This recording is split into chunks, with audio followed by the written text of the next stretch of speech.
before the storm.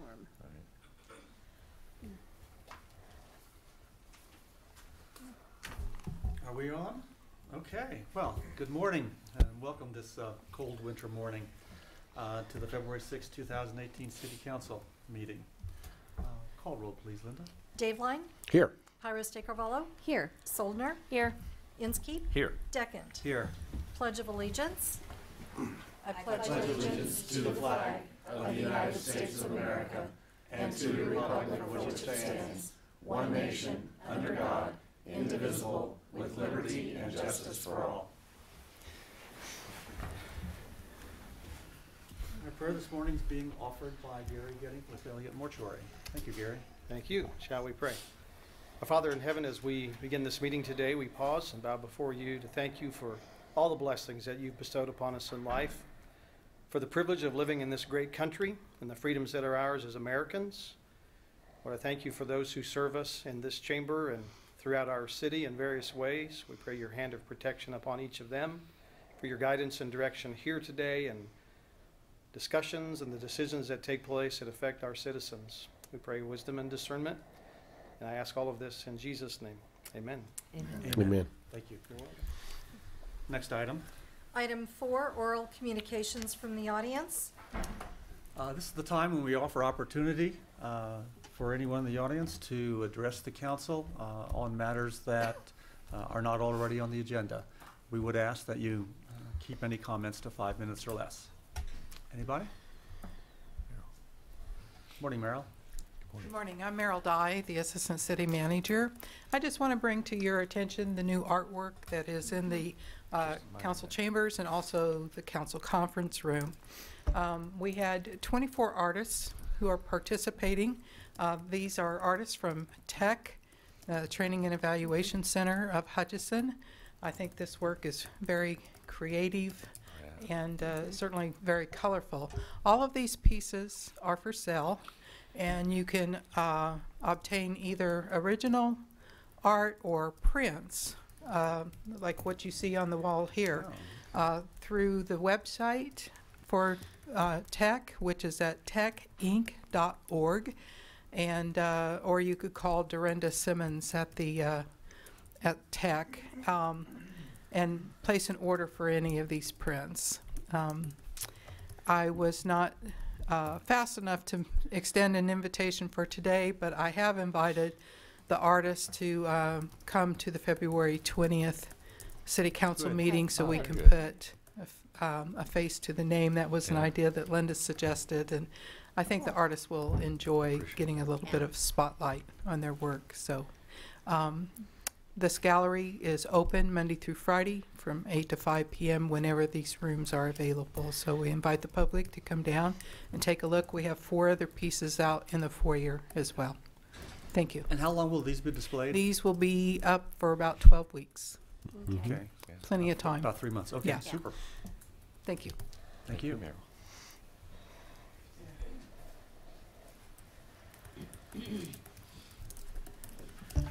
Good morning. Justin. I'm Justin Combs, Director of Parks and Facilities. I just want to take just a minute to introduce our new Assistant Director. His name is Sean Thomas.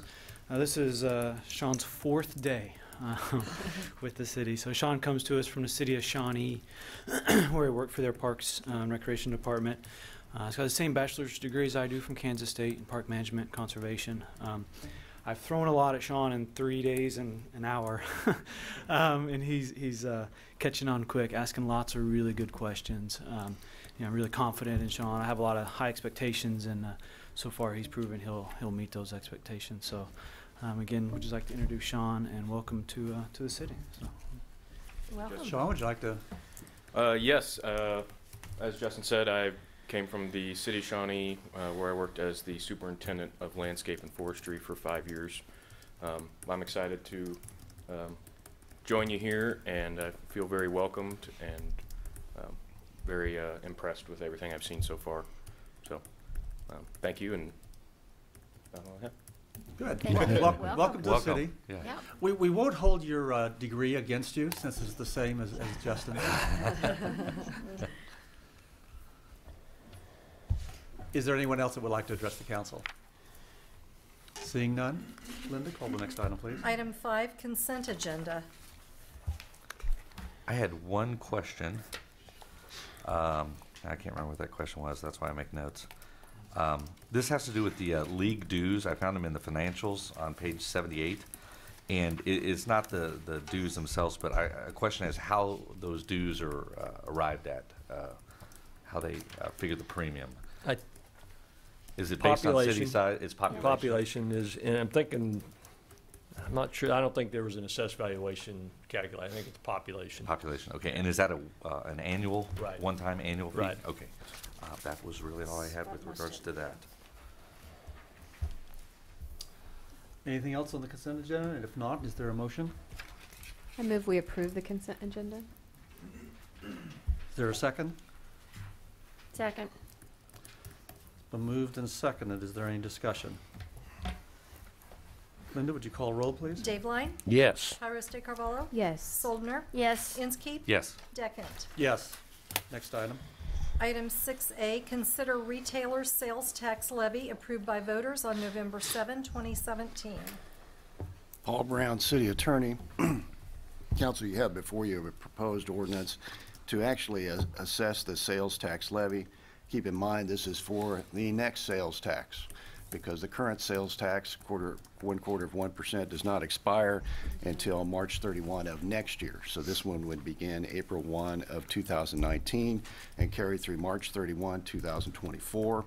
You have previously approved an ordinance to place it on the ballot. You have previously approved an ordinance pledging those funds and the use of those funds. There has been a public vote and it has been approved. The last step is to take the actual tax levy. When this ordinance is passed, there's a certified copy sent to the Department of Revenue along with the election results, and then they will put that tax into effect. It is filed in advance, and we are way in advance on this one. It is filed in advance because under the statute it's done by quarters. In order to have that tax in effect on April 1, 2019, you have to have it at least a quarter of the year in advance of that. And for catalog sales, 150 days in advance of that. We will be over a year in advance of that. So that's not a problem. So I would ask you to approve the ordinance putting into place the tax levy. Very well put. I don't think it warrants any discussion, but I would put out that for those that are paying attention, again, this is not a new sales tax. This is a continuation of the existing sales tax that was put to vote, much like Paul had said, to the people. I know sometimes there's a misconception. It might read new sales tax tomorrow or something, and this is not that. This is a continuation of the existing sales tax. And again, it won't actually start until April of 19. Thank you, Paul. And with that, I would move to approve the ordinance levy an additional city retailer sales tax in the amount of 1/4% within the city of Hutchinson, Kansas, effective April 1, 2019, and authorize the mayor to sign. Is there a second? Second? Any further discussion? Call roll, please. Dave Line, Yes. Tyros de Carvalho. Yes. Soldner, Yes. Inskeep. Yes. Deckent. Yes. Item 7A, consider request for approval of Prairie Dunes 2 final plat. Good morning, Jana McCarron, Director of Planning and Development. And the item for consideration this morning is Prairie Dunes 2 final plat. This is actually a replat of one lot that was part of Prairie Dunes subdivision. The property owner is Prairie Dunes Country Club. And Dan Garber is here representing the surveying firm. Here's the property in question. It's actually, it's showing up there like there's two lots, but it's really just one big long lot along the east side of Prairie Dunes subdivision. Let me get my little pointer out. So here would be the lot. And the property is zoned residential, R3. Single-family residential, and also on our comprehensive land use map is designated for low-density residential. It's kind of a little bit hard to see here, but that one large lot is being divided into 4. I think we have it. My staff zoomed in each lot for you, so you can see. And they're hoping to sell these lots for the purposes of building homes on them. And then the smaller lot at the end is to allow access to the golf course that will be retained by the country club. Let's see, oh, there's that lot at the end. And here's a couple of photos just to give you an idea of where this is located. So it's on the east side of the road there. There are already utilities present. And there's no curb and gutter or sidewalks in this subdivision. It was one that was kind of done with the rural standard. Public hearing for, well, it wasn't actually, it was a meeting for the Prairie Dunes second preliminary and final plats was held on August 1st. And the Planning Commission voted to approve both plats. They've been working on installing some sewer improvements, and those have been installed, and that was a condition of being able to bring it here to you all. So with that, I'd be happy to entertain any questions you might have. Staff and the commission recommend approval.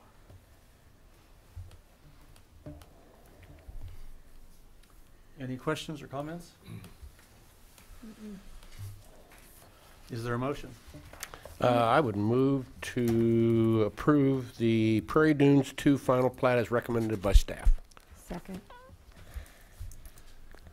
Been a motion and a second. I might ask, Dan, did you want to speak to us at all? No? Okay. No We further have Scott Nelson, General Manager of Prairie Dunes, is here as well. Oh, okay. Just to recognize Mr. him. Nelson? Yeah. I don't. Yeah. Did you? No? Okay. As long as it seems to be moving, it's a good thing, right? All right. That's right.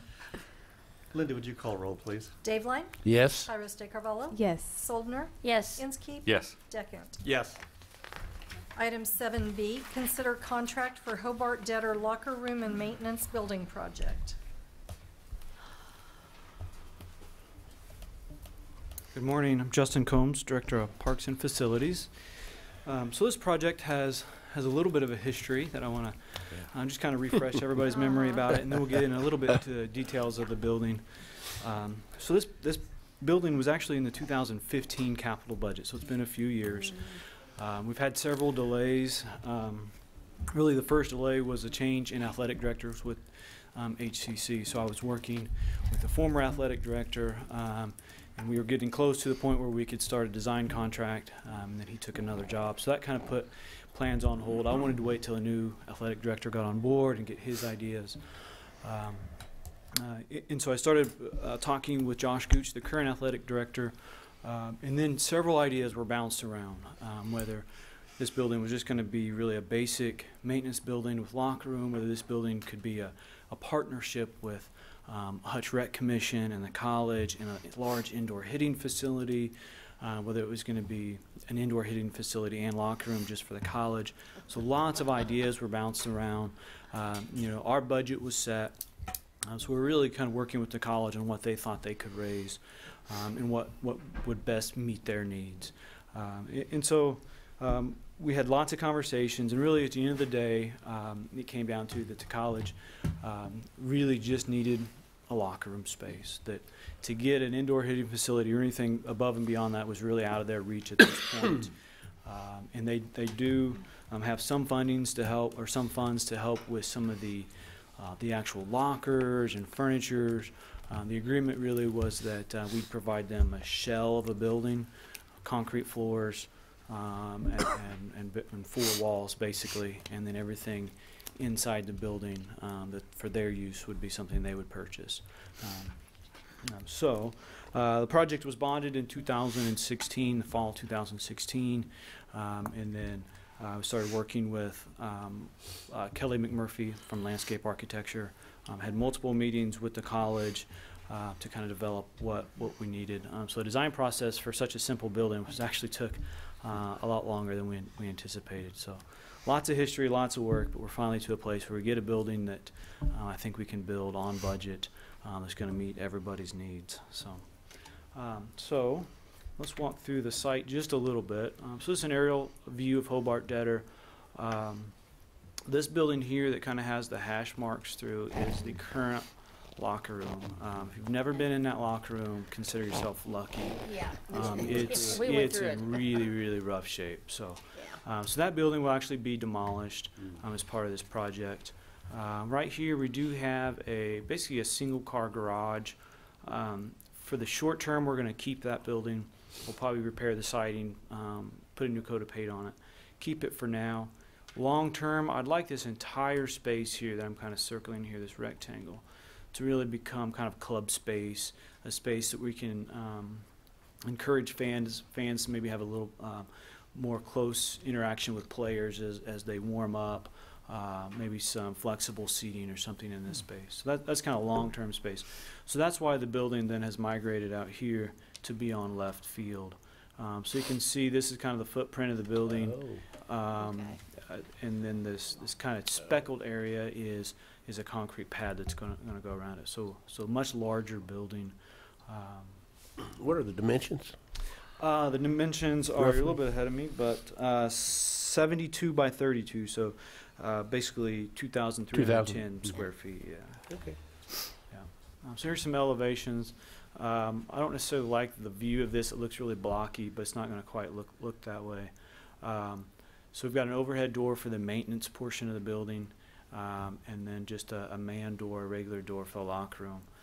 One thing we did was, because we were concerned with budget and how much space we could, or how much building we could build, is we created this patio, this covered patio, so that players then have an opportunity to meet and gather, under shade, or if it's weather or whatever, they can still get outside and have a protected area. So it's one way we made the building feel bigger without incurring a lot of additional cost. So a little bit about the building itself. As I said, basically 2,300 square feet, 72 by 32. The locker room's 28 by 32. So that's this space, this large square here that I'm kind of circling. Again, all the lockers, chairs, if they want a TV, anything like that, that'll all be the responsibility of the college. So this kind of L-shaped piece over here then is the is the maintenance area. So it'll have an overhead door here and an overhead door here, so we can pull equipment through out onto the field. The square footage at is 672 feet approximately. Another cool thing we're doing with this building is, so out kind of at the top of the screen will be the left field fence, so players will actually exit the locker room and go right through the fence onto the field. Now they're just kind of there because they don't have a central meeting place. They kind of come through the maintenance area and just kind of mingling around. So now we have kind of much more dramatic entrance for them before and after the game. No windows, tempered glass on that side? No windows. No, this building ball. is reachable. I was going to say, I was thinking that. And it's metal roof. And our architect's confident, that it'll hold. that it'll hold up. Yeah, but definitely no windows now. We also have a little office space here for Coach Schmidt to counsel players. This is going to be a little restroom here, and then this third room will be a laundry and storage room. And we also have a small umpires locker room or lounge where umpires can go maybe between games if they need to cool off. If we have a weather delay, they'll have a space they can get away. Right now they really don't have a space, so that'll also be a nice addition. So in the memo I talked about a bunch of different alternates, and hopefully it wasn't overly confusing, and the reason for that was we were concerned because of the budget was set several years ago, so we were concerned about the budget. So we developed 4 alternates. The base bid was basically a shell of the building, all the site work, all in slab, plumbing, all underground electric. So basically gets plumbing to the building, gets electrical to the building, and then a shell of the building and interior framing of walls. Alternate 1 then was interior finishes, so sheetrock ceilings, trim, all that sort of thing, and the HVAC system. Alternate 2 was all interior plumbing. Alternate 3 was interior electrical, and alternate 4 was a new water service off of Cary Park Boulevard. So as you can see, Mark Borski Commercial Construction was a low bid on base bid, as well as a sum of all the alternates. At $279,000 was their total bid. So our construction budget, after we paid design fees and we had some geotechnical work that we had to do, special inspections, a few other things, our construction budget was $247,000. So from that, then we kind of worked and tried to figure which of these alternates could we afford and which of these alternates could we perform with in-house labor. So my recommendation is we accept the base bid of $160,000. We did ask Borski if they would divide out kind of the two options, and alternate ones or two scope of work, and alternate one, the interior finishes and the HVAC. The reason they were lumped together was we were concerned if the city did the HVAC, we were going to slow down the general contractor for the interior finishes. So we lumped those together.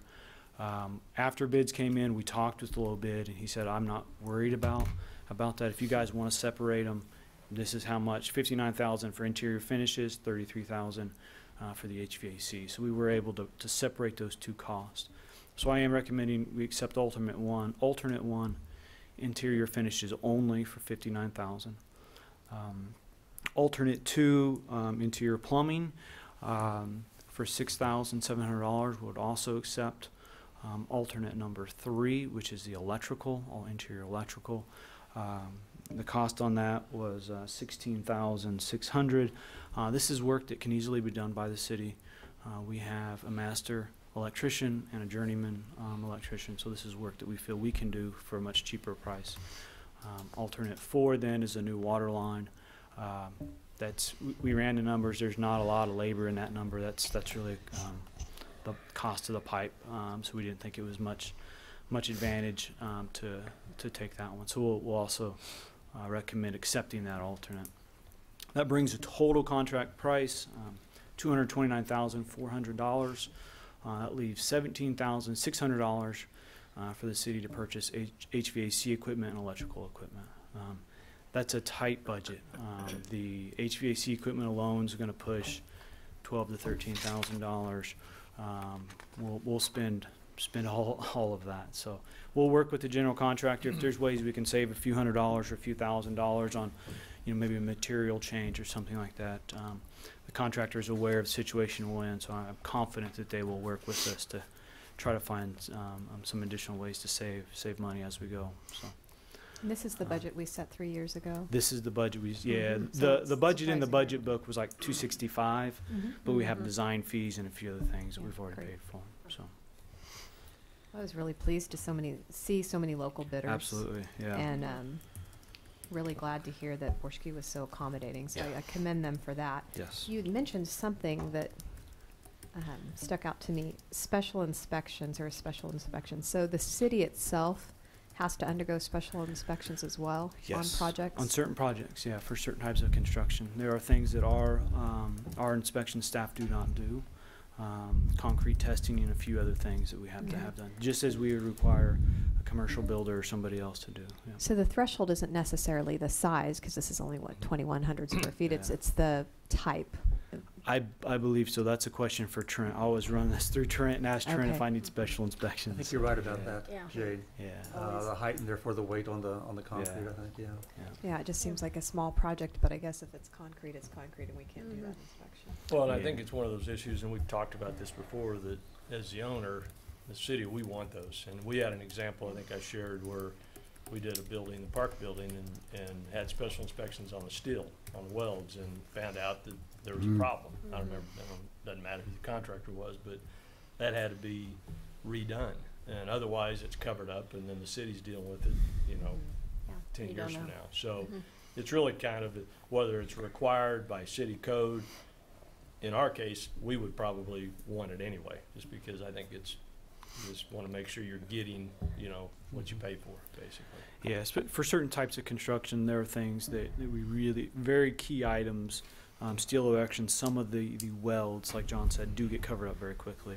Concrete, once it's laid, you can't really go back and test it to see if it passes the strength that was required by the architects or by the engineer. So, those are things, it's relatively inexpensive to do. But it's good insurance and good for us to know we've built a solid building. So. Thank you, Justin. As Jade said, I also wanted to compliment the contractor and the working so as to be able to split things out and, Yeah. and cram in everything you've Yeah. crammed in. Good job on that. Yeah. I had one question about the design. Now, are there 2 locker rooms for 2 teams, or is? There's not, just a single locker room. This is something we talked about quite a bit with the college and even with the Monarchs. You know, it's common practice to not have a visitor's locker room, that Oh. the visiting team comes dressed and they play and leave. I thought you'd leave the other locker room for them. Yeah, we could. We don't wanna Issue them put hazmat us suits as they walk in or something, yeah. So that's common practice? That's common practice, yeah, Okay. yep. We talked to Coach Schmidt, and he said very few have visitor locker rooms. And when they do, they don't, it's really more just a place to sit for a few minutes before they take the field, so. Okay. That's interesting. Yeah, because I guess throughout the game, you never retreat to the locker room. You stay in the dugout at all Yeah. times. And Yeah, even on a weather delay, generally they'll stay. I think if we have this building, they might come back for a weather delay. Yeah. Or if they play a doubleheader, they might go back and cool off, Right. something like that. So this also gives Coach Schmidt a place where he can gather his entire team in private. You know, so if he's got some correction to do, I guess he doesn't have to do it in front of the stands in the dugout.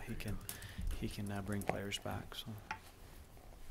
Contract calls for it to be built, completed by June June 1st. 1st of 2018. Yes, that's our goal. Very good. So that will hopefully the Monarchs will be able to use the building. Good. And we have talked with them as well. So the idea is that college will use it in the college season. Monarchs will use it through the summer months. It doesn't work out for the high school to use it. They have their own locker room already, so they already come dressed, even though they use that field. High school. And they They'll come overlap dressed. with the college, so we're going to have college equipment in there. And they weren't necessarily interested in having a second locker room. So This is CIP bonded. yes. Okay. Yep. Other questions or comments? Is there a motion? I move we approve the contract with Mark Borschke Commercial Construction for the Hobart Debtor Locker Room and Maintenance Building Project in the amount of $229,400 and authorize the mayor to sign. second. Got a motion and a second.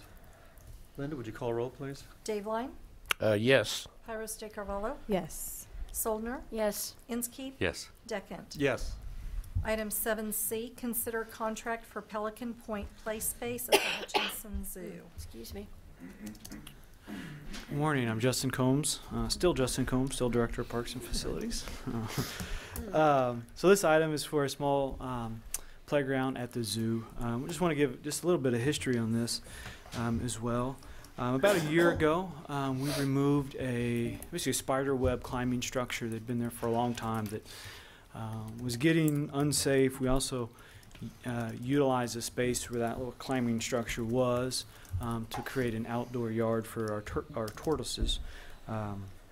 And after we removed it, Ryan got a lot of questions about it. You know, hey, where'd the little climber feature go? And another thing that Ryan has always observation Ryan has always made to the zoo is that our average clientele are families with young kids, so 5, 6, and under. And so between the two things, kind of sparked an idea that Ryan had to build a new small playground structure, really to give our guests something else to do at the zoo, a way to extend their stay. So we started looking at places we could build a small playground and also possible funding sources. So we did apply for the Hutchinson Community Foundation Make It Greater grants, or Fund for Hutch grants. We were awarded $10,000 for that grant, and then we were matched that with $7,500 from the Hutch card funds that we have for the zoo. So I'm going to ask Ryan here in just a minute to come up and talk about the playground itself and the exact location. But one thing that I was kind of excited about this site is because of the location. It really gives us a unique chance to build a playground we wouldn't generally build in a park. One, this is going to be supervised almost all the time, so the playground's only available when the zoo's open, and so we can build a structure that maybe has more spots for children to get in and hide I don't like those spots in my parks because that's also an opportunity for vandalism and other activities you don't want in a park. But in this setting, we can build a playground we wouldn't really build in a park setting.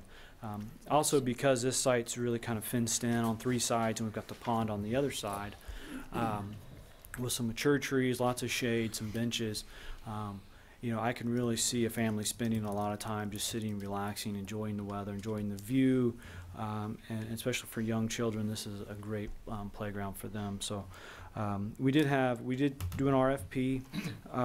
Those responses were due January 12th. We had 4 vendors that responded: Athco, Play by Design, Playscape Recreation, and AB Creative.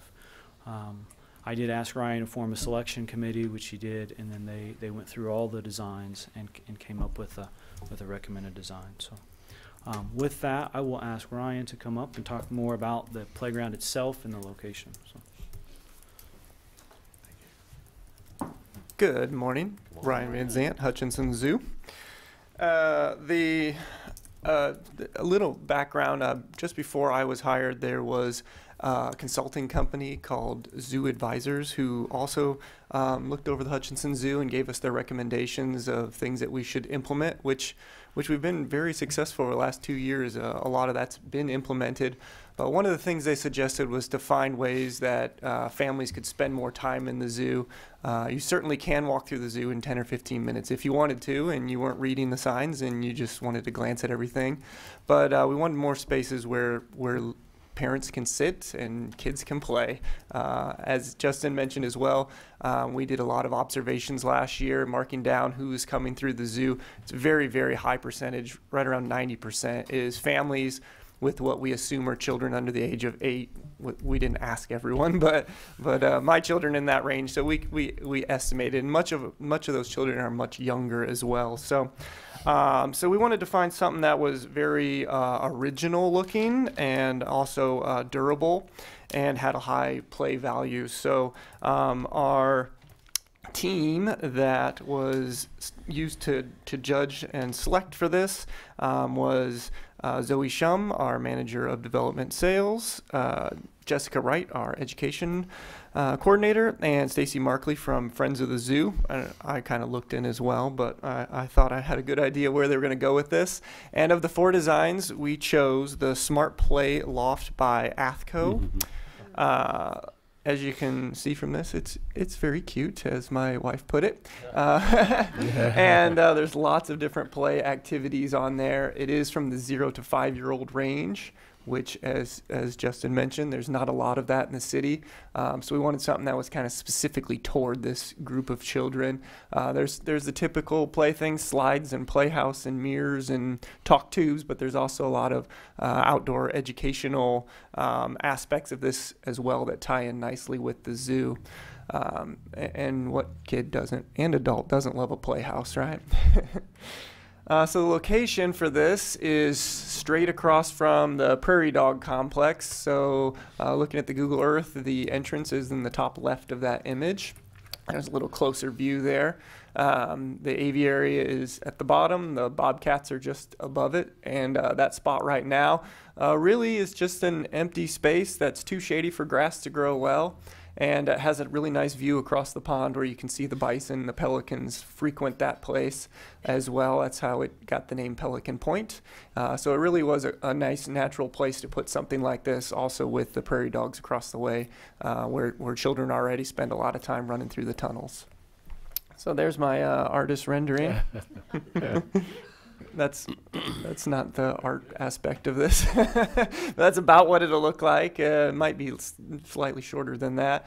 We do have a lot of options for colors, which we haven't completely decided on yet. And there's also a nice bubble aspect there that also ties into the prairie dogs across the way. So really excited about this. The parents through our board and frequent visitors, we've mentioned this, and everybody really likes the idea of a play area in the zoo. Really caters nicely to our clientele, and we'll definitely encourage them to spend a lot more time there. So, cool. Any questions? Great. Is this the same company that did the park across the street, the equipment across the street? Yes. I thought I recognized it. And do they Yeah. use a volunteer building? Yeah, so we call it a supervised community build. So we'll pay for basically 2 days of their labor, and one person 2 days. The first day they do all the layout, all the footings and foundations for it. The second day, then they will lead a community build. So that's a build where we'll bring in volunteers or our park staff or zoo staff. I'm sure Ryan will be there with his tool belt on doing a lot of the work. It's a really good way to save some costs on the installation. And also, since we're the ones who will be maintaining it, now we're intimately knowledgeable about how the pieces and parts go together. And it's also really good kind of a community building activity. Yeah. People really get some ownership right away in the structure. So I like that concept. Is it going to be done this season, this next summer? I believe so. I don't know what the time frame is. The time frame on the RFP was to have it done by middle of May, I believe. Oh, great. So it'll be pretty quick. Great. What sort of, from past experience, participation in a community build occurs? We've done this several times since I've been here. The first one was in Cary Park, and the Heartland Credit Union. They came out in force. They had multiple shifts. They brought food. The playground across the street was a little more of a grassroots effort. We had neighbors come out. We had some volunteers from the community college. I believe the soccer and the softball team came out and worked in shifts. Oh, very good. For the one at Garden Grove Park, we were scheduled to do it, and then we had a weather delay. So we ended up doing most of that with staff. So people really respond to this. There's actually kind of an art to it because you can get too many people, especially for this size of playground. The one thing is this playground is so jam-packed with things to do. There's lots of little pieces that will all have to be bolted on to each individual panel. So this may be one where more volunteers might be useful, even though it's a small area, as long as we can keep it organized. So, and the drawings are set up very, very simple. I mean, it's each component has its own sheet on how it goes together. All the bags are labeled of all the hardware. They're really made. So you got to read the directions, huh? You do have to read the directions. You cannot just look at the picture and put it together. I beg to differ. I put together, that's manufacturer's suggestions. There you go. There you go. We'll be sure to let you know when we do that. You wouldn't want your kid playing on it then. Well, big thanks to the Hutchinson Community Foundation for funding the majority of it. That's quite a gift. Ryan, how did the other bids, I know you selected this one for its design. How did the other bids compare price-wise? They were all right in that same area. This was the top of what we set for our budget, but the others were within 2,000 on all of them. The other designs were much more, I guess, traditional park equipment, so that it didn't feel as full for the area. A lot thinner feel for the amount of equipment you can get for the money on those grounds. It seemed a little thin or small for the area that we wanted. This filled the space a little better. Makes sense. Other questions or comments? We may have touched upon it, but the $10,000 grant comes from the Community Foundation, and the remaining $7,500 will be paid from the zoo credit card reserve. And I'm struggling. I can't remember exactly what that is or how that works. That's the Hutch Card Fund. It is, okay. Yeah, so we have three options for the Hutch Card. One is zoo only. So the cash back, I guess, for lack of better words, that we got for that program could go just to the zoo. Right. And we have one that goes just to the park system. And the third one is if people couldn't decide, it could go to either or. Either or, okay. Now, this is reserves that have been built up over time. We're no longer participating in that program. We are not necessarily with Hutch Card. So with a different bank, it is we're still getting some cash back from those. And so finance has ensured me that what we historically got, even though we're getting more, with a new bank. I don't know if they're taking an average of the last couple of years or how they're doing that, but basically what we were receiving in funds for those, we'll continue to receive, even though we have a new credit card company. Yeah. Great.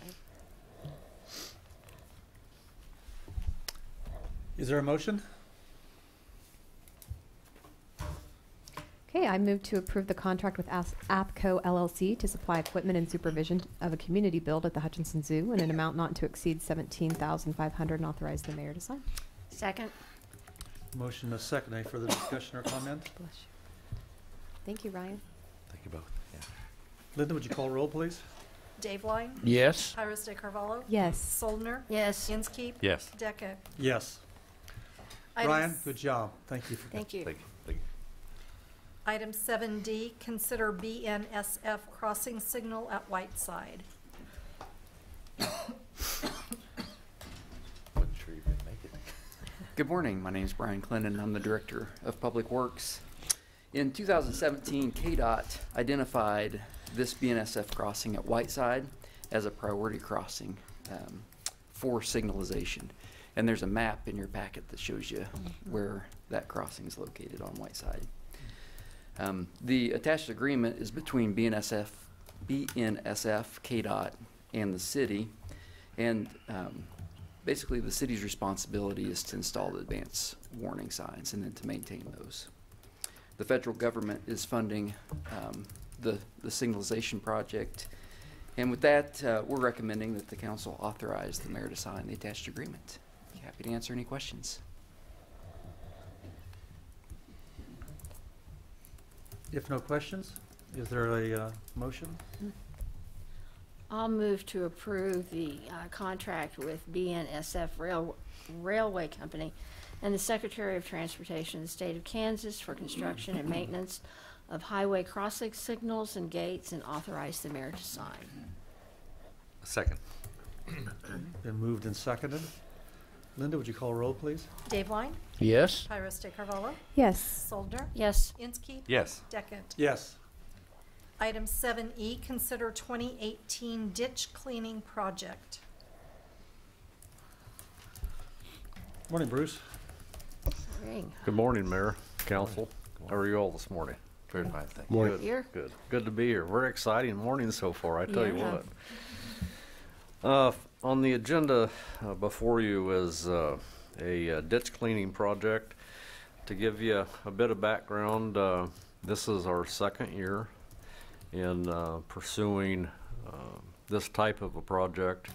It is funded with the stormwater utility, and we started this last year on the Duffy Road area over near Airport Road in Cessna. And it's really a neat project because not only does it incorporate a contractor, but it also incorporates public services, public work services. And it turned out extremely well last year in that the contractor went ahead and mobilized with his backhoe and a ditch cleaning bucket. Then public works staged our dump trucks, and we would go ahead and accept the material that the contractor dug out of the ditch. The material was hauled off. Jeff Nichols' group, they came back in and put down jute matting, so we had immediate sod. The growth came back tremendous, and it was just an extremely successful project. This is a continuation of that project, and I don't know exactly when this area was annexed. There's a map that was enclosed in your packet. It's a subdivision that sits at the northeast corner of Hendricks and West 30th Avenue, and it takes a tremendous amount of water from the north all the way up to 43rd Avenue, comes all the way down south.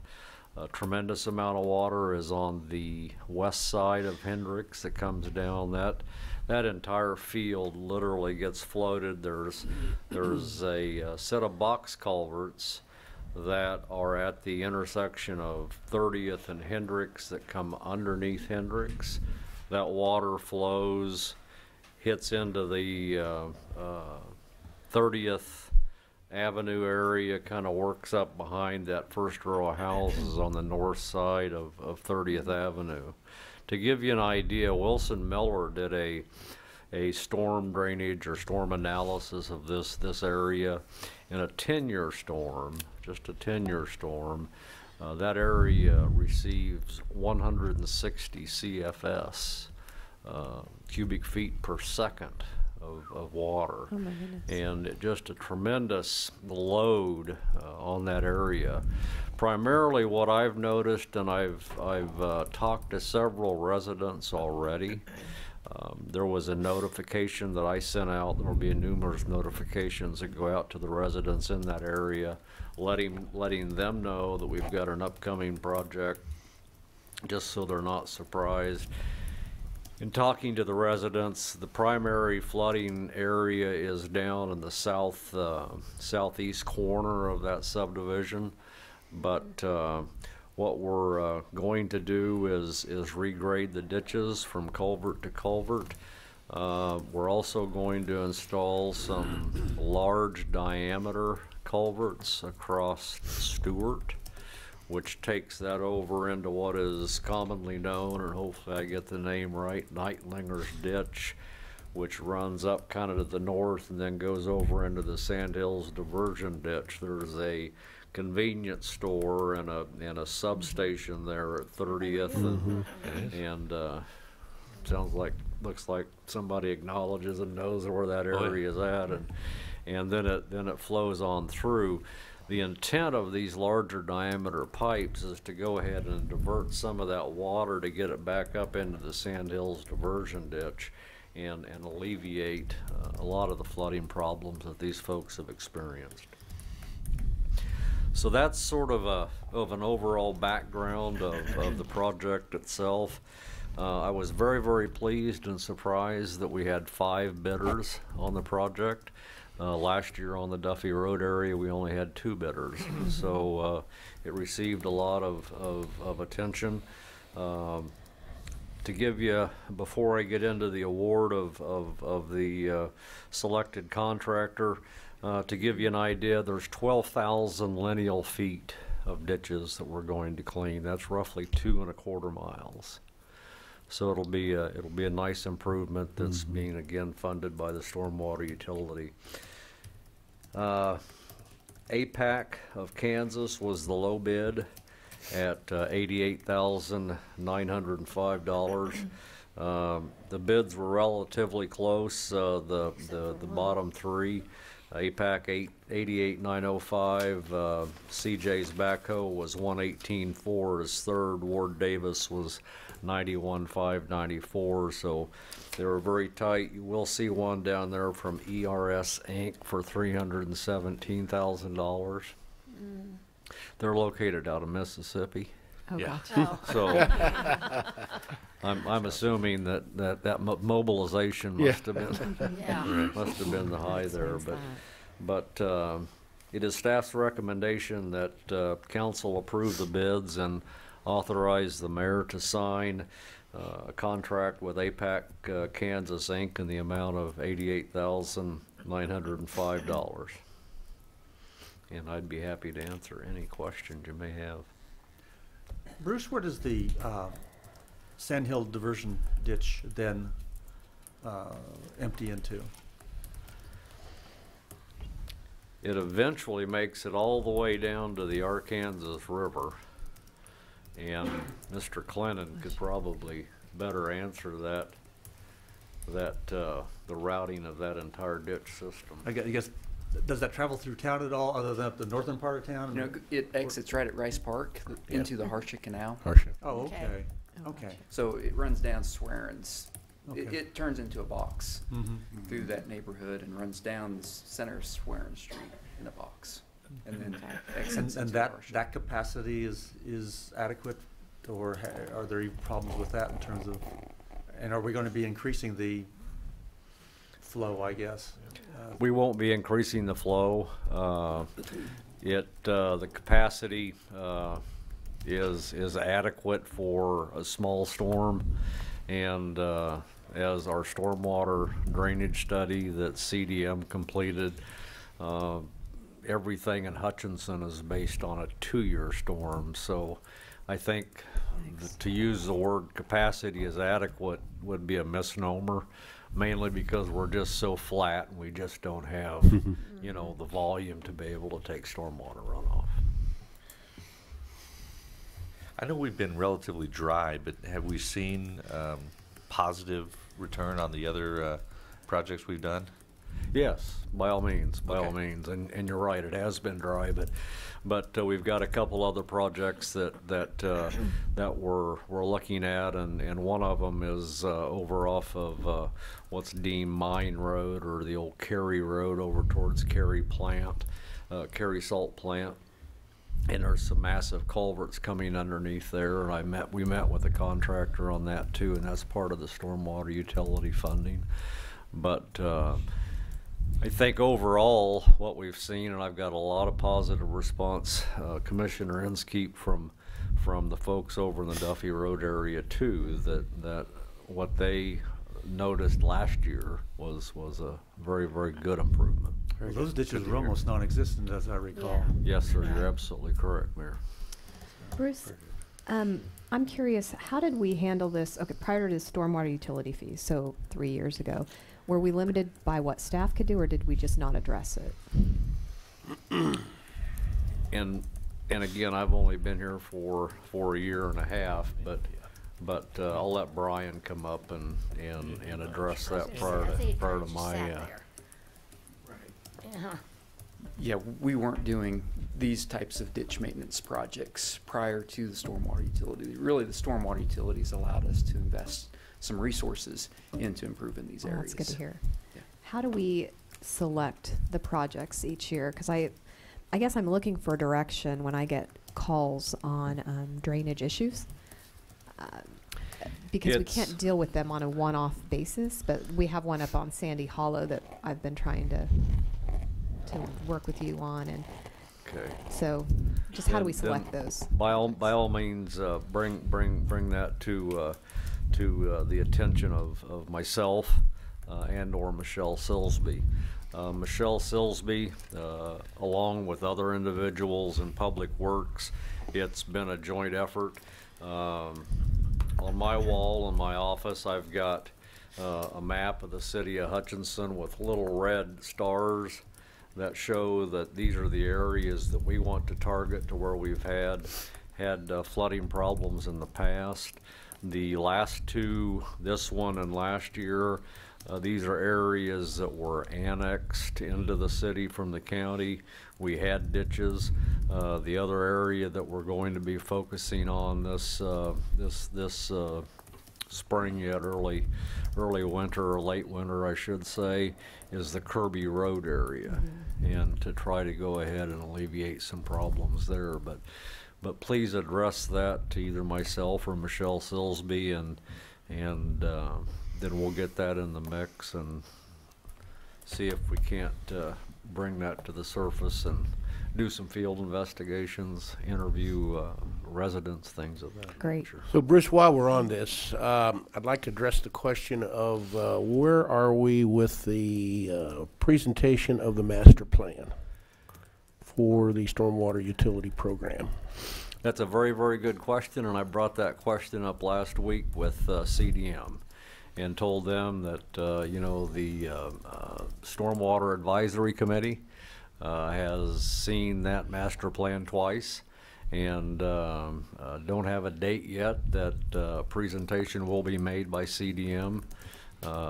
Commissioner Dave Line, but did make that contact last week because you need to be brought up to speed. Everybody else has, and it is overdue. I can't emphasize enough, and you've heard us talk about this in terms of the openness and the transparency of communication.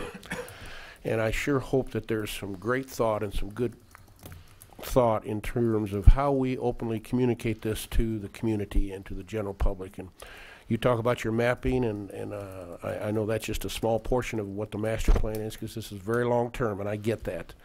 But I think it's, you know, we've been in this a couple years now. Yes. I know we're all anxious to know exactly what those projects are going to look like, but it would certainly be to the ratepayers and to this community. I think it would be extremely helpful and important to know what that master plan is going to look like and to openly communicate that over a period of time so people have a much better understanding of exactly what this program is all about. The assessments has been a big deal. You've heard a lot about it. We continually get feedback. It's on the top of minds of a lot of businesses and so on. Absolutely. And so the more we can, I can't emphasize this enough, the importance of open communication once we see this master plan. I will bring that to fruition and get that scheduled before council. And even if we need to, which I think would be a good idea, if there were some public, forums, Yes. et cetera. Yeah. And, Whatever it takes. to go ahead and make that type of a presentation too, to keep that to the forefront. I appreciate the insight. Thank you, sir. Yes, sir. Thank you. Thank you. Bruce, maybe maybe Angela need to address it. What's the balance in the stormwater fund at this point in time? Did you get a number? It's roughly, I'm just looking at our projected year ends. It's a little over 2 million, 2.3 million. At this point? Is that where we expected it to be? Yeah. Okay. I mean, of course, the new fees essentially took place in, 16? So we went from, roughly $550,000 a year in stormwater utility to close to 2 million. Okay. And the figure in the master plan for all is astronomical, like 170 million. Yeah. For all the repairs, Yeah, right? Yeah. Huge.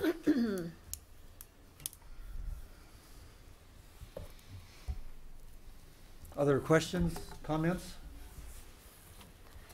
Well, I would move to approve the bid awarding to APAC Kansas Inc. in the amount of $88,905, subject to compliance with all legal requirements, and authorize the mayor to sign the contract. Second. It's been moved and seconded. Any further discussion? Linda, call roll, please. Dave Line? Yes. Tyrus de Carvalho? Yes. Soldner? Yes. Inskeep? Yes. Deckent? Yes. Item 7F, consider 2018 arterial street maintenance program. Good morning, Bruce Colley, Director of Engineering. This is the annual arterial street maintenance program to where we mill and resurface streets. Included in your packet was a map of the arterial streets to be milled and resurfaced. As we've done in last year and years prior, this area is focusing on I'd say, the east side of the city, up and down Airport Road, Corey Road area, that Severance, 11th Avenue, and so it's a planned approach, and it's funded by the Arterial Street CIP. There's actually 8.5 miles, road miles, or lane miles, not lane miles, but road miles that will be included in this project. The total of 2 bids were received, one from APAC Kansas Incorporated and one for Cornejo and Sons. APAC Kansas was $1,497,506.40. Cornejo and Sons was $1,793,463.70. APAC Kansas was the low bid at 1.497, and it is our recommendation that council approve the mayor to sign a contract with APAC Kansas Inc. in the amount of $1,497,506.40. I'd be happy to answer any questions you may have. Bruce, is this a comparable level of spending in previous years? It is. On our arterial program? It is. We had 1.79 million budgeted, and it's very comparable, and that fluctuates a little bit, but yes, sir, it is. All right. Okay. And kind of related, in terms of miles, I think is the not lane miles, but miles of road. Are we doing a similar amount this year as we did last year or in recent years? Yes, we are. Yes, we are. How are prices? Are they fairly flat? Or you've been seeing a rise? Prices really, compared to the last 2 years, are right in there. And the right in there, meaning they're staying relatively right in the flat? same spot, absolutely. And of course, the engineer's estimate is based on what we had historically. And while we were at one point, engineer's estimate was 1.6 million, so we were about $100,000 in there. So yes, it's been very, very consistent, and hopefully it will stay that way.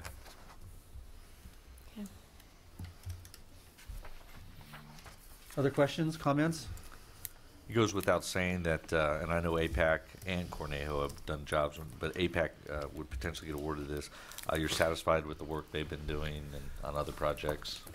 Extremely satisfied with the work they've been doing on other projects, and I may have mentioned at the last meeting, but not sure if I did or not, but spoke to the managing partner at APAC here within the last year, and they've got a tremendous untapped resource that with an accredited AASHTO laboratory, the only one in the state of Kansas. They do a lot of test strips for the state of Kansas. And so what I've done is I've engaged Jeff Schenk, which is my primary go-to asphalt person in my division, to interface with APAC, also Cornejo, also other contractors, to develop different types of paving techniques, different asphalt additives, emulsions, whatever, that the state has tested, they've done, and to see if we can maximize the number of roads that we do with minimum dollars. Yeah. And so APAC's been instrumental in that. Good. Remind me also, when are we going to have that study? We approved some sort of a study. Oh, the pavement condition study? Yes, yeah. I forget when that was. It was in a previous session we talked about it. That's IMS out of Phoenix, Arizona. They are scheduled to be in town. You'll see their van likely in April or May, and it'll be an outer space type looking vehicle with all kinds of stuff on it. But that's their current schedule. And that again is to help prioritize and maybe even give us a gauge of where we're at and how things have held up over time. Precisely, precisely. Yes, it's very, very important to be able to take a look, like you just said, to give us a gauge as to what's happened over time. We anticipate, 7 to 10 years on a chip seal program. We anticipate 10 to 15 years on a mill and overlay. And are we getting that? Yeah. Okay. And so, yeah, it's very, very important. That's in April. Yes, sir. Perfect. April, May. I'll keep you up to speed. I'll look for the van. Okay. Thank you. Anything else from council? Is there a motion? If I can find it, here it is. I would move to approve awarding the bid to APAC Kansas Inc. in the amount of $1,497,506.40, subject to compliance with all legal requirements, and authorize the mayor to sign the contract. Is there a second? Second. Moved and seconded. Anything further?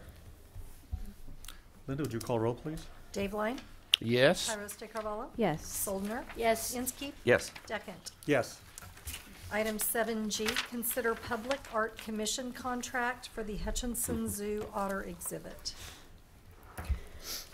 Good morning, Mayor and Council. I'm Meryl Dye, the Assistant City Manager. The public art program was authorized by ordinance in May of 2015. It includes a 1% for public art on construction projects. The otter exhibit involves new construction of an exhibit to house a pair of North American river otters. The budget for the project is $375,000, and the percent for public art for the exhibit is $3,750. We sent out a call for artists for open competition for Reno County muralist in December of 2017. 4 professional artists submitted their entries, which included Margie Barron, Naomi Ullum, Brady Scott, and Jennifer Randall. The selection panel included Justin Combs, Ryan Van Zant from the Zoo, Jim Heck, and Teresa Preston from the Public Art Design Council, and myself. All the entries were reviewed and interviews were held with each artist in January, and the selection panel recommended to the Public Art Design Council that Margie Barron be commissioned to design and paint the mural that fits within the thematic considerations of the project. And I'll show you a little bit of the from the body of work that Margie provided to us. This is just a rendering of what the exhibit would look like. The thematic considerations include basically it's as if you're looking at an old farmstead somewhere out in the back 40 where the native grass is overgrown, maybe a old farmhouse or a barn, or you know, the setting where it blends, you know, the exhibit that includes the water feature that the otters would be swimming in, and just in that setting of an old farmstead. Some of the features will include a windmill at the exhibit, a cattle trough used to pump water for the otters to swim, and a shelter building where the otters could rest. Natural landscaping and hardscaping. This theme will provide educational opportunities for many topics related to the native ecosystems and how they've been impacted by agriculture and development. The mural will be on a 6-foot tall wall, a concrete wall that will surround a major portion of the exhibit and will serve as a backdrop for the exhibit. The artwork will be painted on portions of the concrete wall viewable from the glass observer station. This is a sampling of Margie Barron's work. Kind of fits within that theme that we're looking for.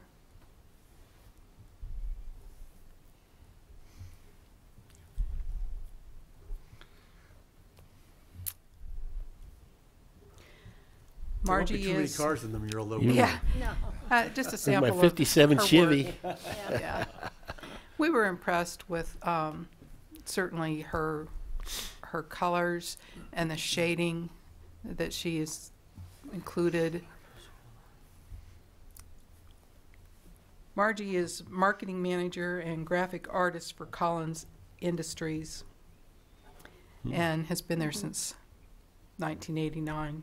She produces design and layout of all the advertising materials, sales literature, trade show exhibits, so on and so forth.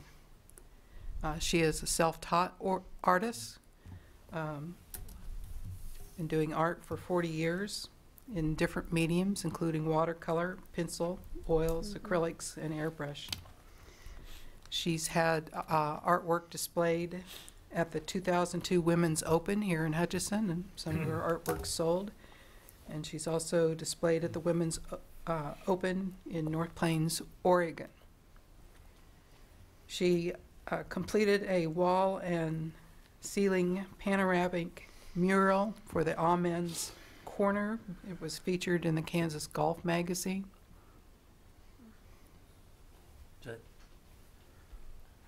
What was that? Amen? Amen Corner. Yeah, okay. Yeah, the Masters. The at Augusta. Amen's Corner. Amen. Did I get it right? She's also painted murals for Hedrick's Didn't get it. Bed and Breakfast. This is a mural that she painted on the ceiling for a golf club. Wow. She's also painted numerous murals for individuals in their homes, Very with talented. children's themes Do you know for her, Nancy? bedrooms. And Yeah. Do you know her? she's Impressive. displayed paintings at various art shows throughout Kansas and Oklahoma. She's won numerous awards, including Best of Show. And she was- I've got to ask before you go too far. okay. Is that ceiling fan a real ceiling fan, or is that painted in? Yeah, that's a painting on the That's all ceiling painted, tray. And the ceiling fan is on that ceiling, okay. Not Well, I sure kind of what- figured that, but I looked and I thought, I'm not Yeah. sure. Blends in there. Yeah. Colors of everything. She didn't paint the ceiling fan in this. Yeah. It's a little out of character. Yeah, but I thought maybe just something to put up there. It's on the ceiling, so paint it on. Okay.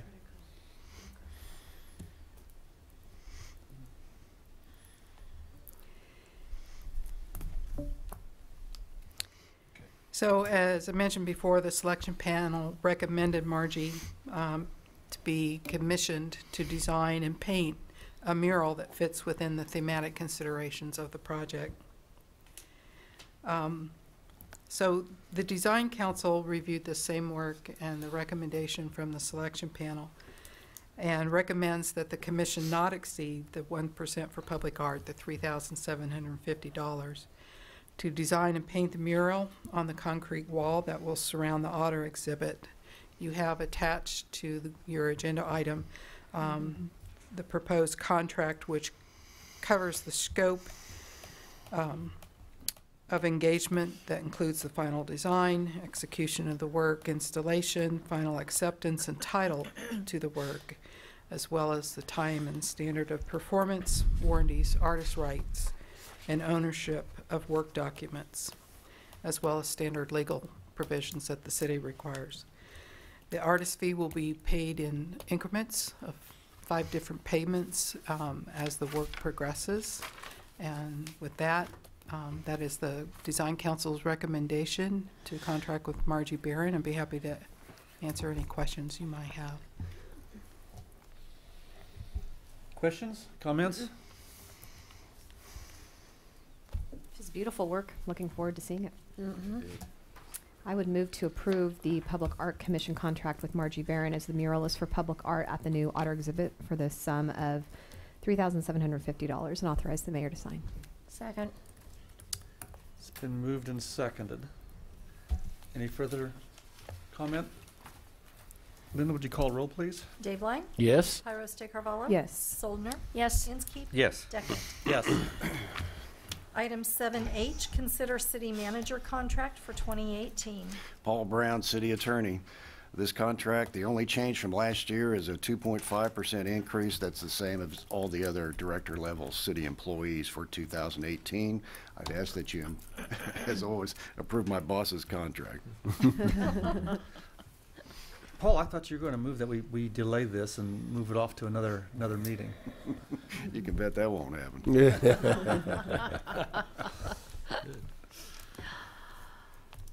Any questions, discussion, comment? Nope. Is there a motion? Well, I would move to approve the contract for the city manager for 2018 and authorize the mayor to sign. Second. Linda, call roll, please. Dave Line? Yes. Pyros de Carvalho? Yes. Soldner? Yes. Inskeep? Yes. Deckert? I don't know, let me think about it. Yeah. Yes. Item 7A, update on fire department. Morning, Morning, Chief. Chief, good morning. Good morning. I got asked to give you an update here on some of the new things that are going on within HFD, and so I'll take a few minutes of your time to give you that update. We're a very data-driven organization now, and with data, it's hard to dispute a lot of the facts at times. Since 2010 through 2017, your department has had an increase of call volume of 123%. And so our calls are definitely increasing just in the last 7 years. This increase is basically split between our EMS and our fire responses. And so when you look back to 2010, our EMS calls are up, first responder program, about 500 calls, and the other 500-600 are due to fire and technical rescue and that type of stuff. In 2017, your fire department saved about $98 million worth of property in the city. We had about a 3% loss, which is a little over $3 million out of $98 million.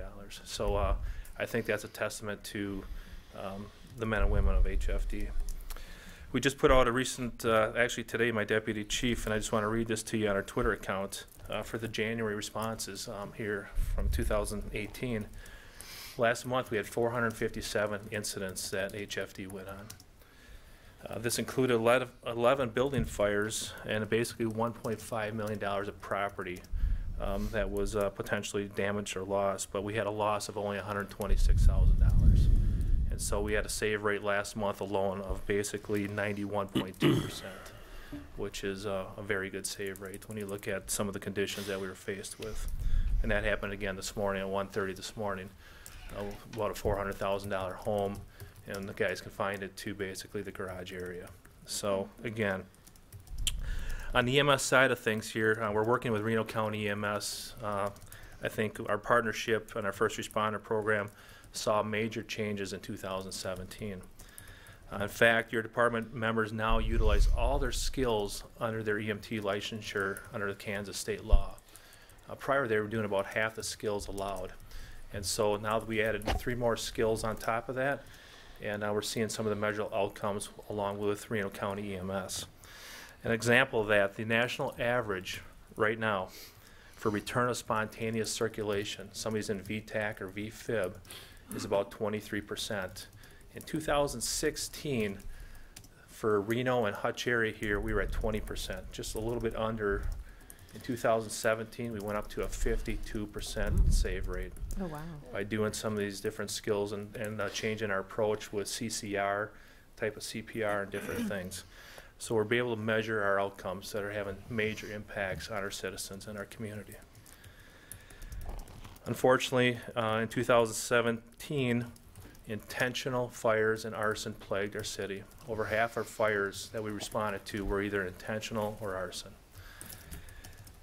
We're making some internal changes right now to address some of these issues that we're dealing with. I want to make it very clear to every citizen in Hutch. If you intentionally start a fire in Hutch, we're going to do everything, and in District 2, we're going to do everything in our power, and we're going to be coming after you with everything we have, and we're going to prosecute you to the fullest extent of the law if you intentionally start a fire or we prove arson. And so we're going to invest time and energy back into the investigation. We're working heavily with City PD, especially with Detective Black, on these cases. And so we're going to try to reverse this trend that's going on in the city of Hutch. Your department is presently working on 3 major projects. One of them we just completed here and just got the final draft last week, and that is a community-driven strategic planning that we went through in December. This plan brought in many community members from, I think we invited about 150 members of the community representing business and industry, nonprofits, the schools, the hospitals, citizens, a vast array of people. I think we ended up with close to 70 for a number coming in. And we asked them to identify if the city ran into major economic hardships, what's out of the 8 services that your fire department provides, what's the #1 thing that you cannot live without? And we asked them to rank that. And we stood out. We were not involved in the process. We had a third-party member come in and proctor that process, so there was no biases with us given that. And so these citizens ranked the services that we provide. And it was interesting to see the results. And then we asked them some tough questions too. We asked them, what do you like about HFD? What don't you like about HFD? And continuous improvement. So they came in during about a noon hour period, I would say about an hour and a half, and provided us value input to help us change our vision. We changed our mission statement, all these things about our organizations now that our community has input. We developed about 5 to 7 strategic plans with goals and objectives that now relate and tie back to our community. And so between 2018 and 2023, internally, these are the goals and objectives that we're going to be working on based on off what our community had to say. And so we're very proud of that effort. What's the new mission statement? Right off the top of my head, It's new. Put him on the spot. It's new. I was just curious. I It's have it right probably here, in though. the newsletter you send out. It is, Yeah. and just give me 1 second here. I think I can find it, mission 24.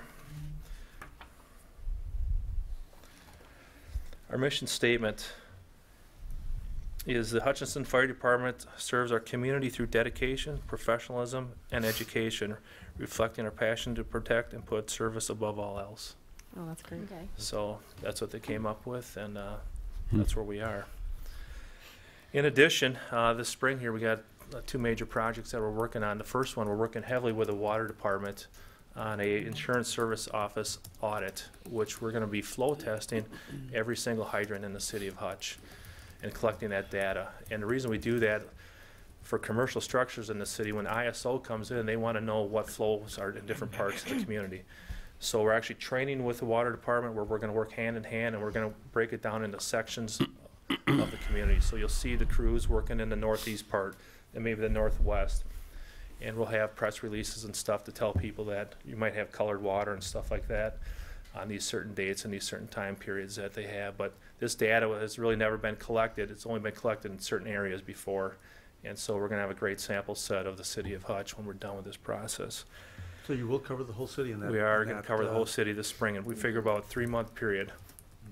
One of the things that we're going to do, this audit's going to happen here this summer. And that's typically every 5-6 years. I just get a phone call, and I received a phone call last fall from the insurance services offices asking about coming in to do an audit. And I asked them just to hold off a little bit. Being a new chief and stuff, I want to get some things in order. I truly believe we are a Class 3 city right now. I truly believe after this audit we will be a Class 2 city. Wow. And I think we might even be a Class 1 if everything goes right. That is a game changer for the city of Hutch. Especially with promoting the city and getting new business. And if the city decides to promote that with a Class 1 city, I came from a Class 1 city. Yeah. We were a Class 3 city back in 2010. We took the steps to get to that, and it was a big promotional tool to draw on business and industry. And so it's just another checkered flag that we can have in to reduce insurance premiums and that type of stuff if we can get to that level, which I truly believe we can, just a matter of when. Tying into that, the crews will also be out doing a risk assessment on every single commercial structure in the city of Hutch.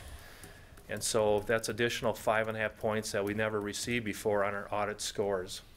And so we want to take advantage. Every point is key in this whole process. So I believe we'll get maximum points when they come in by doing this. And so we'll have a total risk assessment based on criteria. There's probably 12 to 15 different criteria that we're looking at. And what's nice about it is we break the city of Hutch into mile-by-mile grids. And so if you take a look at the city of Hutch and put a checkerboard across it in a mile-by-mile grids, if we have a storm or whatever we have happen come through, wind shears, we can actually pick out in this section, this quadrant, we had 100 residential structures. We had maybe 10 commercial structures that were a low risk. Maybe there was 50 that were extreme risk. And so instantly we know what type of damage assessment we have already for a community immediately by just looking at a map with the data. And so this is going to give us a lot of good information going forward.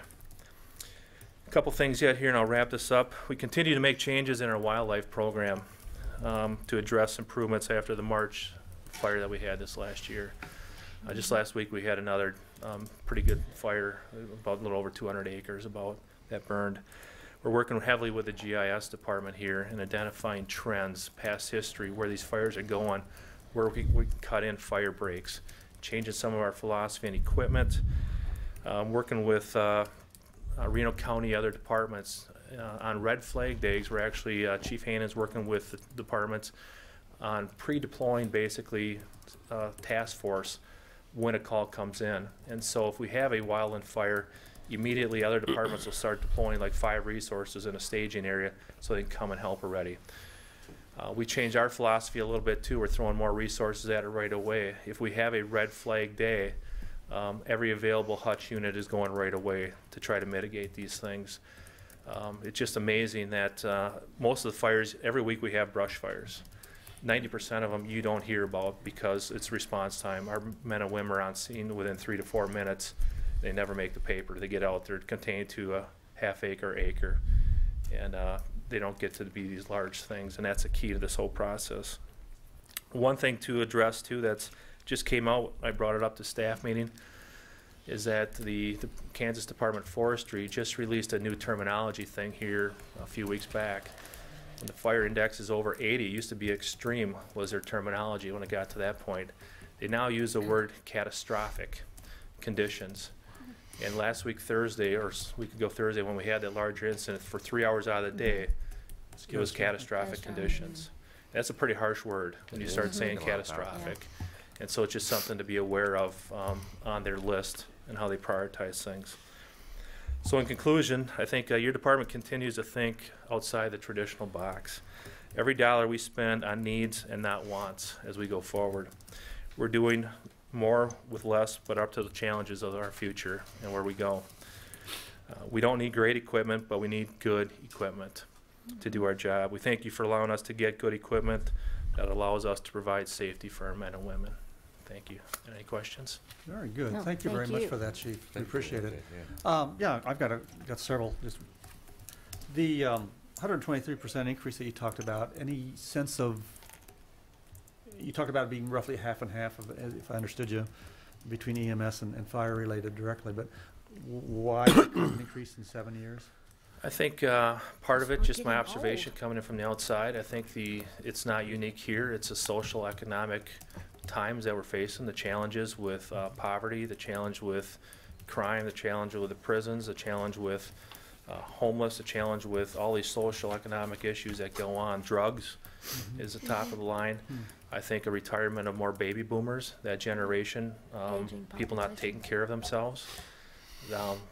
Drives more EMS type responses. I think there's a vast array of different issues that are elevating our call volume. Well, like I said, 457 calls last month is substantial.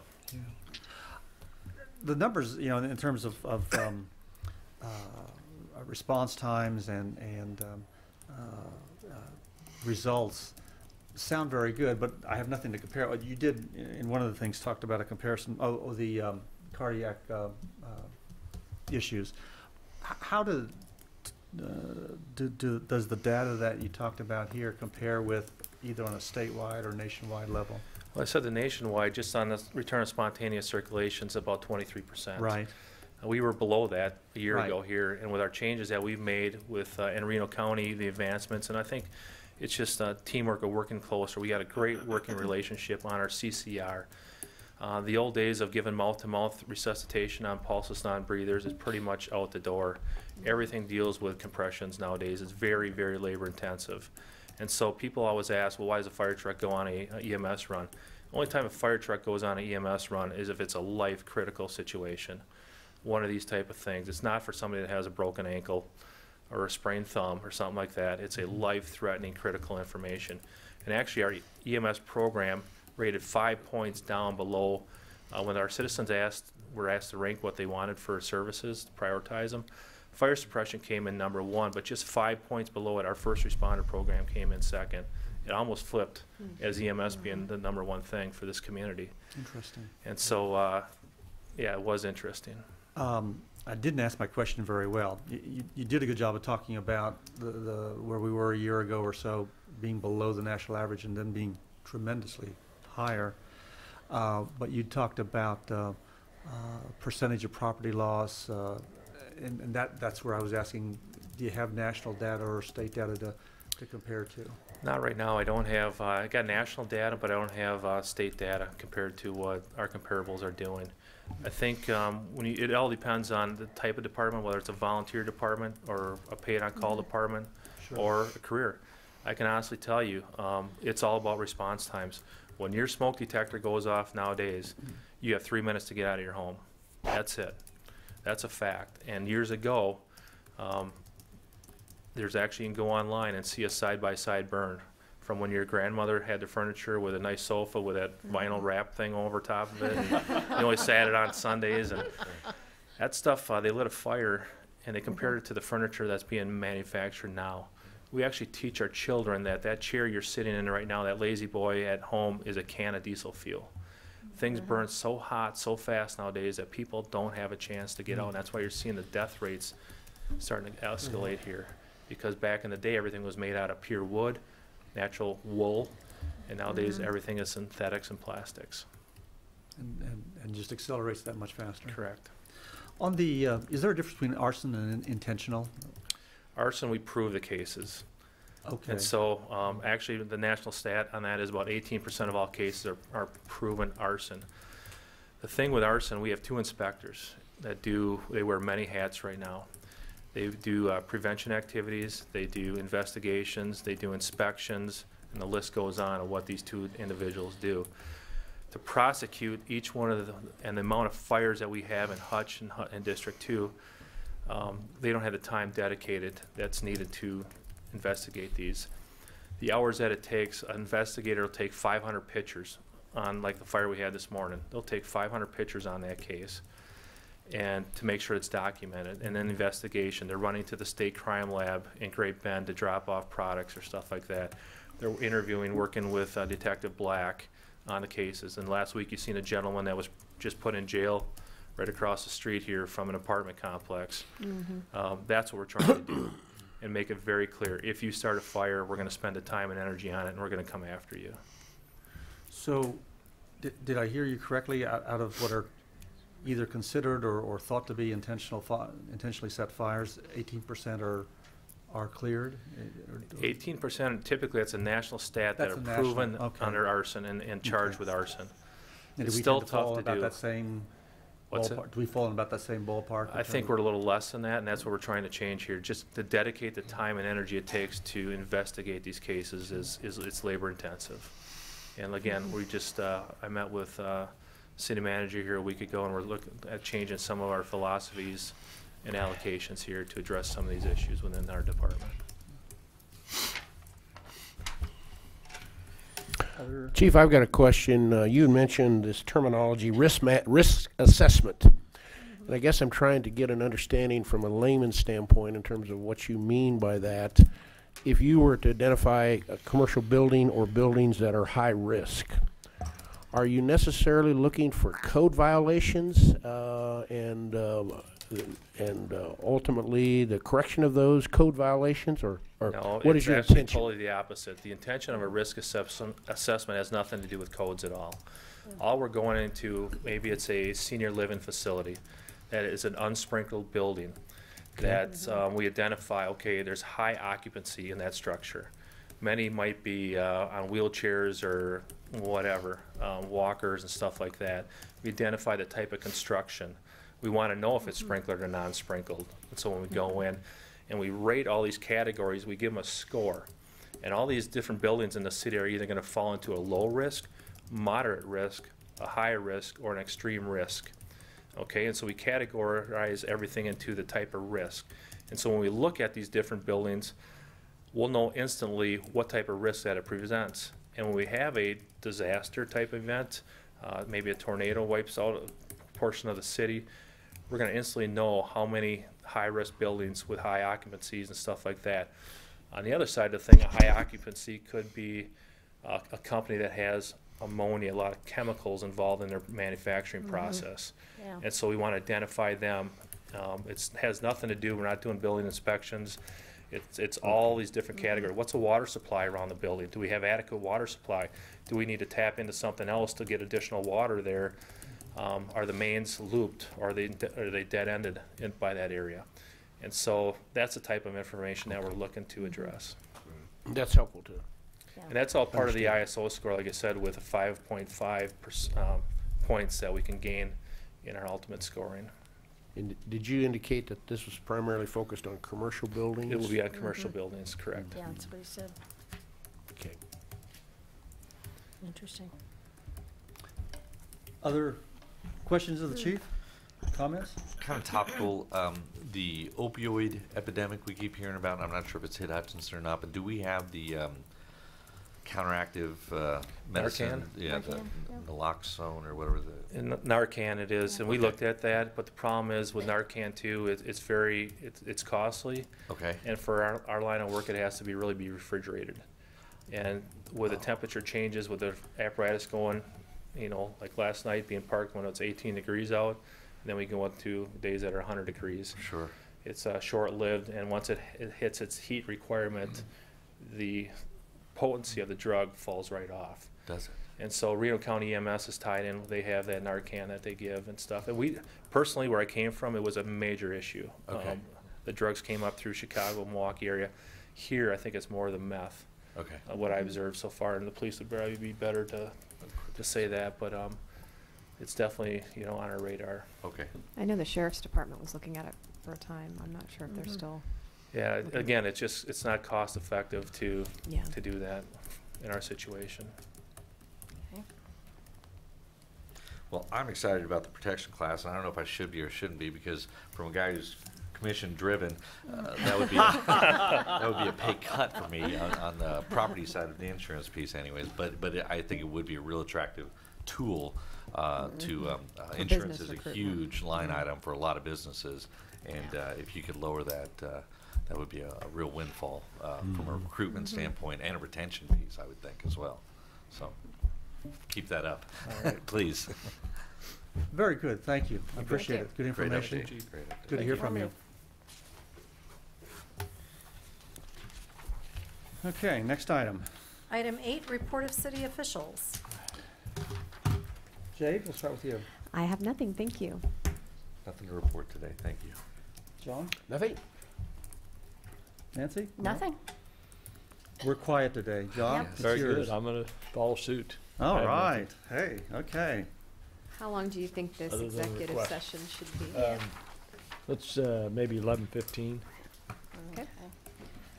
I move the city council recess into executive session pursuant to the confidential data relating to financial affairs or trade secrets of corporations, partnerships, trusts, and individual proprietorships exception KSA 75-4319B4 in order to discuss confidential data relating to financial affairs of a business enterprise. The open meeting to resume in the city council chambers at 11:15 a.m. Second. Call roll, please. Dave Line, Yes. Tyros de Carvalho, Yes. Soldner, Yes. Inskeep. Yes. Deckent. Yes. Let's take 5 minutes, maybe 10 if we need it.